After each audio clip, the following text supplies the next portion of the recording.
Evening, folks. Welcome back. It's John Pettipas, almost 7:30 in the evening on Tuesday night, which is the first day of March, is my first video of the third month of 2022. Time flies. And often after the President of the United States gives the State of the Union, actually always, the opposing party gives their rebuttal. In this case, the Republican Party will give the rebuttal to this Sleepy Joe. I'm going to give a rebuttal before he even starts. He's going to go on tonight, in the next 2.5 hours, at 10 o'clock Atlantic time, 9 o'clock U.S. time. He'll give the State of the Union, and he'll go on, he'll snot and he'll fart about the war in Ukraine. Russian brutally coming in to take over a sovereign country, Ukraine. Well, let me tell you, had he not been such a wimpy little stupid dumbass bastard on Afghanistan, we wouldn't be facing a situation in Ukraine. He left something like, 75, 80 billion, not million, not 100 million, billion, 75 to 80 billion US dollars. That's over 100 million or 1/10 of a trillion Canadian dollars worth of material. State-of-the-art Apache helicopters and missiles and tanks and armaments and you name it. He just never in annals of history, since recorded history, has anybody abandoned a country so stupidly as did the generals and the Department of Defense and the Commander-in-Chief Joe Biden. Now, there are people in the world you can negotiate with, and there's people you can't. Adolf Hitler Nazis come to mind. Imperial Japan comes to mind. Communist China will be showed that way in coming months and years. Okay? Russia, ISIS, the Taliban. I'm going to repeat. There's people and groups in the world you cannot negotiate a reason with. No sane person would even attempt to negotiate a reason with them. Adolf Hitler and the Nazis in World War II. Imperial Japan in World War II. In the Pacific Rim. Vladimir Putin. ISIS, Al-Qaeda, the Taliban, Communist China. You just know, we see there's whole rows last weekend of Russian planes, the Korskys or whatever they are. They're not planes, Russian helicopters. We had it. The Canadians had a good jet. You could have bombed the whole things on ground. There's something like 40 miles of armaments convoy. 40 miles. That's from Crocodile, Innish County, a good way to Glasgow. Get you into the Pictou County line at Sellons River, outskirts of Glasgow. 40 miles. 1, 2, 3, 4 times 10. 40 miles of equipment and stuff. And they will bomb the shit out of civilians. There will be women and children and teenagers and old men freeze to death and starve to death in a siege of Kiev. In this other big city, I can't pronounce it. It's in my mind, but I can't pronounce the name of it. And there'll be children and women and men and soldiers blown to bits. This is not a pleasant video. I'm just telling you the truth. Truth sometime in life is blown to bits by Russian bombs. Had you and Christopher Freeland and Justin Trudeau, it's not the Canadian way. We value democracy. Hey, the little curly-headed pot pusher, value democracy a lot when he brutally removed the peaceful freedom protesters in Ottawa. He valued democracy some good, didn't he? Okay. Anyway, back to State of the Union. There would be Vladimir Putin wouldn't have even attempted to go into Ukraine had my hero, President Donald J. Trump, been president. First-term president, will be back for another less than 3 years now for a second term. Had he been president, he wouldn't even think about it. You can't negotiate with Putin. You bombed the bastard. You carpet bomb his line of stuff. And don't think it's going to we'll ignore it. We'll look at the hockey game tonight.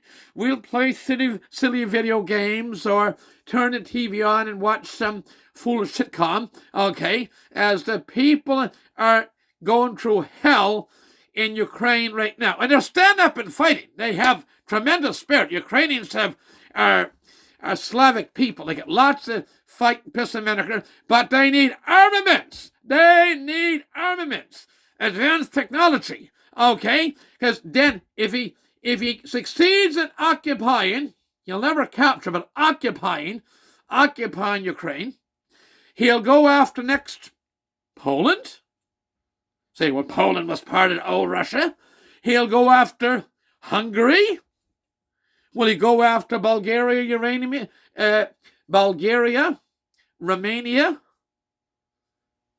Will he go after Albania, Yugoslavia? Where will he stop? Guys like this, I repeat for the third time, I'm going to wrap this up.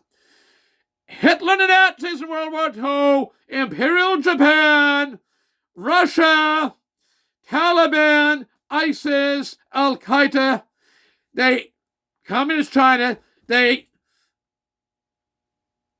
recognize one thing: brute force. You bomb the shit out of those bastards. There's the only way to do it. They will sit down, nice face. We hold peace talks, as they'll have you sitting down with the leader holding peace talks towards a ceasefire as they overrun your country. You can't trust them. History's repeatedly shown. I've given you 6 examples, actually 7, where they just brute force. That's all they brute force. You're going to start a war. You're going to start a Third World War. That counter argument will be, look, are you going to sit by, folks, as one country after another falls down? Simple as that. There would have been no Ukrainian war had Biden not been such a wimp in Afghanistan. I repeat that for the third time. There would have been no Ukrainian war if Biden had not been, Joseph Biden, had not been such a wimp in his withdrawal from Afghanistan, leaving all those military, if just a small fraction of that equipment he just abandoned, left there, gave to them, were in the hands of the freedom-loving Ukrainian people, Russia would be rolling back home across the border to their own territory with their tail between their legs. And one thing, the American people are wonderful people. As far as the economy is very strong, and it's the resourcefulness of the American people. It's the resourcefulness of the American people. It's not to do with Sleepy Joe. Okay, when I hear people up in Canada, they go for the coffee 6 times a day, and they go to Hawkesbury, Antigonish, and they don't like Donald Trump. No, they don't like President Trump. Well, gas and oil prices are a hell of a lot cheaper, and I made a comment in the video late last year, early this year. We could see $2 a liter gasoline. I'm quite confident now we'll probably see. There's taxes, by the way. The taxes on gasoline are much higher in Canada, even United States. In tax, for example, gasoline prices are higher in BC. Part of it a few months ago was from the floods and the landslides they had, rock slides, whatever. But even without that, gasoline prices in British Columbia tend to be the highest in Canada because the lefty government out there, NDP and crew, get surtaxes on the gasoline is very high. And the United States, the state of California, has the highest price for gasoline in the whole United States of America, the 50 states, again, very high taxes. So you have Justin Trudeau coming in with this new, one more of the first phase of his carbon tax. What is it? 6 cents a liter. So 4 times 1 U.S. gallon is equivalent to 4 liters, using liters up here in Canada. So that's 24 cents on 4 liters. That's 6 cents right there. And that'll go up over time. So I'm pretty confident you'll see $2 on your gas tank. So all those ones that go for the coffee and didn't like President Trump, I bet you the day they'll come, they woo for say those words. It's like, boy, we elected and Trump was there. Oil prices are lower. Now we're in an energy-starved world with number of factors, and oil prices I don't know if they'll always stay at $105, $100, $400, $5, but oil prices will remain strong.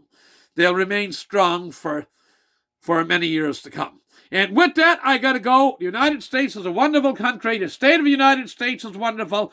But the state of the union with regards to the present government of the United States is, I'm afraid, not too hot. But here we are. The good news, we always look to the future. I always hope better days ahead. It's March 1st, and in just 8 short months from tonight, we're going to pick up about, you can take this, you can count this, mark this down.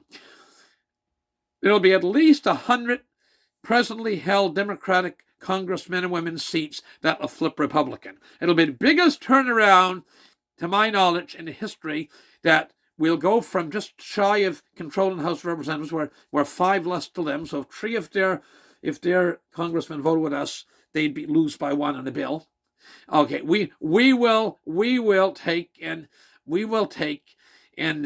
get back 100 plus seats in the House of Representatives 8 short months from tonight. So all the best. God bless. Better days ahead. But Biden tries to snorts and farts tonight. Remember, there'd be no war in Ukraine had he not been such a wimp as Commander-in-Chief in Afghanistan. With that, I got to go. All the best. God bless. Good night. Thank you.